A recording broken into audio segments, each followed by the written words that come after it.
C'est l'événement culturel ce week-end à Clermont. La 11e biennale du carnet de voyage se déroule jusqu'à dimanche à Polydôme. Cette année, le thème choisi, c'est l'Asie. Ariane Monfray et Stéphanie Delanne se sont intéressées aux jeunes carnétistes qui sont exposés. Guillaume Renier a 21 ans et déjà 2 grands voyages dans ses bagages, le Cambodge en 2009 et le Mali en janvier 2010. Alors étudiant aux Beaux-Arts du Havre, Guillaume a bien sûr emmené son appareil photo, mais aussi aquarelles et crayons pour garder une trace de ses périples. C'est léger, c'est pratique. Après, les matériaux, il y a aussi tout ce que je trouve sur la route, des bouts de métaux, des plumes, enfin, il y a même des bouts d'os des fois. C'est essayer d'enrichir le carnet. Enfin, c'est pas seulement un livre, il a son poids, il a son odeur, il a son histoire, il a ses cicatrices. Enfin, c'est rendre un objet en fait.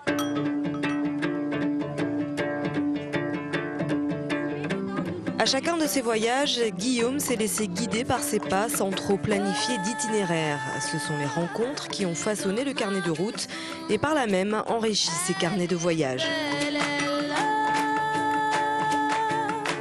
J'utilise en fait justement ce médium pour rencontrer des gens. Donc au quotidien, quand je me déplace, en fait, le fait de dessiner, les gens viennent à côté de moi, parfois ne parlent pas, parfois me posent plein de questions, parfois me demandent de leur faire des dessins et généralement me demandent de venir chez eux pour faire des dessins de leur famille ou des choses comme ça. C'est vrai que c'est des cultures où le contact est assez important et tout d'un coup il y a quelque chose qui se lie.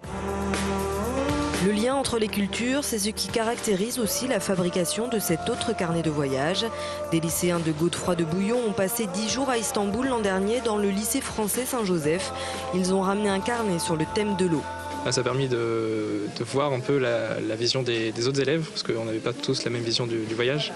Donc ça a été, c'était sympa de voir comment les autres ont pu voir le voyage, notamment aussi les Turcs, parce qu'ils n'ont peut-être pas aussi vu la même chose que nous. Et oui, ça nous a appris plein de choses. Si Kevin et Pierre poursuivent leurs études cette année, Guillaume rêve de nouveaux horizons. Il envisage déjà de repartir, pourquoi pas vers le Bénin.